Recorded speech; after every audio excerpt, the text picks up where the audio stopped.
Hello friends, welcome to my channel English reader पर आप सभी का एक बार फिर से स्वागत है।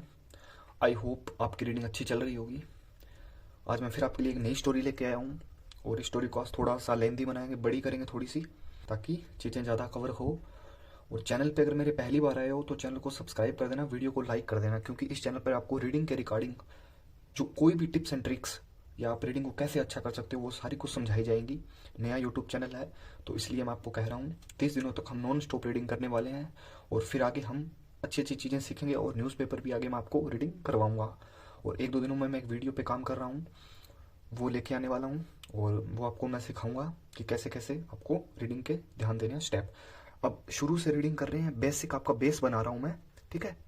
तो उसमें थोड़ा टाइम लगेगा क्योंकि ये सब चीज़ें एकदम से समझ में नहीं आएगी आपको, उसको थोड़ा थोड़ा टाइम देना पड़ेगा। तो आज हम इसी के साथ एक स्टोरी लेके आए हैं, तो देखेंगे। वीडियो अगर देख रहे हो ना, जो बच्चे मेरी वीडियो पहली बार देख रहे हैं, मेरी रिक्वेस्ट है उनसे, आप वीडियो को पूरी देखा करें, ठीक है। क्योंकि पूरी वीडियो देखोगे ना तो आपको चीज़ें समझ में आ जाएंगी और मैं कैसे में इंग्लिश में ये चीज़ें जोड़ता हूँ, आप भी धीरे धीरे जोड़ने लगोगे, ठीक है। आधी अधूरी वीडियो देखने से आपको कुछ फ़ायदा नहीं होगा, ठीक है। इसलिए मैं आपको कह रहा हूँ। तो वीडियो को करेंगे स्टार्ट जल्दी से। द ओल्ड क्लॉक शॉप, यानी ओल्ड क्लॉक यानी पुरानी, क्लॉक यानी घड़ी, शॉप पुरानी घड़ी की दुकान, पुरानी घड़ी की दुकान। आगे देखेंगे। क्रिसमस ईव यानी क्रिसमस की पूर्व संध्या, ये इकट्ठे शब्द हैं। क्रिसमस की पूर्व संध्या हैड अराइव यानी हो चुकी थी, क्रिसमस की पूर्व संध्या हो चुकी थी। अराइव का अर्थ होता है होना या पहुंचना। अब ऐसे तो कहेंगे नहीं कि क्रिसमस की पूर्व संध्या पहुंच चुकी थी, नहीं, हो चुकी थी। एज लास्ट मिनट, आखिरी समय में, शॉपर्स वर गोइंग होम। देखिए, शॉपर का अर्थ दुकानदार भी होता है, खरीदार भी होता है। हमें सेंटेंस पढ़ के इसका मीनिंग समझ में आएगा, ठीक है। इंग्लिश के बहुत वर्ड हैं जिनका मीनिंग अलग अलग होता है, लेकिन शब्द एक यूज होता है, ठीक है। वैसे ये है लास्ट मिनट, आखिरी समय में, शॉपर यानी जो खरीदार थे, वर का अर्थ थे, वाज होता तो था, खरीदार थे, गोइंग होम वो अपने घर जाने लगे, ठीक है। ए थिक, थिक का अर्थ होता है मोटा और थिन का अर्थ होता है पतला, ठीक है। ये वोकेबलरीज होती है, या आप इनको याद कर लीजिए या एक रजिस्टर लगा लीजिए, उसमें आप नोट करते रहिए, ठीक है, डेली के, और आप डेली उनका रिवीजन कीजिए। A thick white sheet of snow lay over Salt Lake City USA. इसको देखेंगे। ए थिक यानी एक मोटी, वाइट शीट यानी एक मोटी वाइट चादर। अब ऑफ लगा के दिखाया कि किस चीज़ की, स्नो ले यानी बर्फ, स्नो ले बर्फ की, ऑफ का अर्थ होता है काकी के, बर्फ की वाइट शीट यानी सफ़ेद चादर, एक चौड़ी यानी बड़ी। आगे देखेंगे। Over Salt Lake city, over यानी ऊपर चढ़ चुकी थी, साल्ट लेक सिटी ये यूएसए की कोई सिटी है, साल्ट लेक सिटी। वहाँ पर जो पूरी बर्फबारी हो रही है और बर्फ़ ज़्यादा गिर रही है, तो उसके हिसाब से बताया कि बर्फ़ की चौड़ी चादर वहाँ पे बिछ चुकी है। आगे देखेंगे। Yet the lights were still burning in the old clock shop. Yet अभी तक, लाइट्स वर स्टिल बर्निंग अभी तक लाइट्स थी, जल रही थी, ठीक है। बर्निंग होता है जलना, और आईएनजी लगा यानी कोई काम कंटिन्यूटी में है, चल रहा है, खा रहा है, पी रहा है, ठीक है। बर्निंग जल रही थी इन द ओल्ड क्लॉक यानी पुरानी घड़ी की शॉप में, अभी भी लाइटें जल रही थी उस पुरानी घड़ी की शॉप में, इतनी बर्फबारी होने के बाद भी। एज रे, रे यहाँ पे एक किसी पर्सन का नाम है, ठीक है। क्योंकि मैंने थोड़ी स्टोरी को एनालिस किया था तब मेरे को पता चला, मैं भी कंफ्यूज हो गया था कि रे का अर्थ क्या हुआ, ठीक है। एज रे क्योंकि रे। अब बताया कि ओल्ड शॉप में जो लाइटें हैं वो जल रही थी क्योंकि रे, क्योंकि वो बूढ़ा आदमी के, सॉरी, रे क्योंकि वो आदमी रे, उसका नाम था रे। इट्स ओल्ड, वह बूढ़ा था। Deaf owner worked on a clock he had sold that day. It's, वह बूढ़ा आदमी रे, डफ, डफ होता है यानी, डेफ होता है यानी बहरा, ठीक है। ओनर मालिक था, बूढ़ा आदमी बहरा, दुकानदार था, मालिक था। वर्कड वह कार्य कर रहा था, ईडी लगा है, पास्ट में दिखा रहा है, काम कर रहा था। डेफ यानी बहरा, ओनर यानी मालिक, वर्क काम कर रहा था, ऑन ए क्लॉक एक घड़ी पर ऑन होता है पर, एक क्लॉक एक घड़ी पर काम कर रहा था। ही had sold that day, he had उसने बेची थी उस दिन, उस दिन जो उसने वो घड़ी बेची थी उस पे वो काम कर रहा था। स्टोरी पास्ट में चलती है इसलिए आपको ज़्यादा ईडी वगैरह देखने को मिलेगा, ठीक है। हैविंग फिनिश्ड हिज वर्क, अपना काम पूरा करने के बाद, ठीक है। फिनिश्ड होता है पूरा करने के बाद, हिज यानी अपना काम। रे उस आदमी का नाम, stood up and was on his, stood up होता है खड़ा हुआ और वॉज ऑन हिज वे यानी वह खड़ा होकर अपने रूम की तरफ चला, ठीक है। वाई का अर्थ होता है चलना। हिज द बैक रूम, पीछे वाले रूम की तरफ चला। इतने में या वैन जब एक कोल्ड रश ऑफ एयर, एक कोल्ड रश यानी एक ठंडी, ऑफ एयर यानी एक ठंडी हवा का झोंका, फ्रॉम द फ्रंट, फ्रॉम का अर्थ होता है से, द फ्रंट डोर, फ्रंट यानी सामने वाले दरवाजे से, हिट यानी उससे टकराया, the back of his neck, उसकी गर्दन के पीछे वाले हिस्से से, यानी नेक गर्दन के, यानी उसकी गर्दन के सॉरी उसकी गर्दन से टकराया एक ठंडी हवा का झोंका। आगे देखेंगे, ही टर्न्ड वह मुड़ा, टू मीट मिलने के लिए, ए लास्ट मिनट आखिरी समय पर एक खरीदार से, वह एक खरीदार के लिए मिलने के लिए मुड़ा आखिरी समय पर, क्योंकि लास्ट मिनट यानी आखिरी समय था शॉप बंद करने का।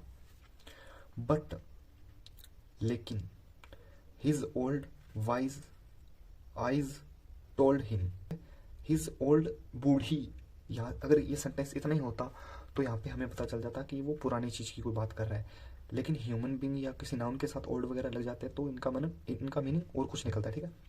हिज ओल्ड वाइज आइज, उसकी बूढ़ी और वाइज होता है बुद्धिमान आंखें, टोल्ड हिम, टोल्ड होता है कहना, उससे कहा, उसकी बूढ़ी आंखों ने उसको कहा कि यह नहीं था एक शॉपर, यह खरीदार नहीं है। उसकी आंखों ने उसको कहा, उस बहरे आदमी ने, ही से उसने देखा, टू मैन दो लोगों को, वन इन हिज 20s एक उसमें से एक था 20 का, एक 20 का, द अदर क्लोजर टू 50 यानी क्लोजर का अर्थ होता है करीब, दूसरा करीब 50 के आसपास था, ठीक है। यानी एक 20 साल का था और दूसरा 50 यानी 50 साल के आसपास था। द यंगर मैन जो जवान आदमी था, मैन। अब आपको मैं यहाँ पे चीज़ बता दूँ, एक ऊपर मैन है नीचे मैन है। जब प्लूरल कहना हो ना कि 4 आदमी थे या 3 आदमी थे, प्लूरल, ठीक है, यानी बहुवचन, तो ये वर्ड यूज होता है, ई लगता है, ठीक है। यहाँ पे एस नहीं लगेगा, मैन के आगे हमेशा एस लगे तो शब्द ही नहीं होता ऐसे कोई, ठीक है। मैन को प्लूरल करना है तो ए लगाइए, मैन को अगर सिंगल तौर पे लेना है कि एक आदमी था तो ए लगाइए, ठीक है। द यंगर मैन वो जवान आदमी, रिमाइंडेड एट द डोर वह डोर पर ही खड़ा रहा, मतलब वह डोर पर ही खड़ा था। द यंगर मैन वो जवान आदमी। वैसे रिमाइंडेड का मतलब याद रहना या ऐसे कुछ होता है, ठीक है, लेकिन यहाँ पे इसका मीनिंग सिर्फ था में है, ठीक है, क्योंकि अगर ऐसे हो उसको आदमी को याद था डोर पर, ऐसे नहीं होता। द ओल्डर मैन जो वो बूढ़ा आदमी था, approached the counter with no sign of friendliness in his eyes.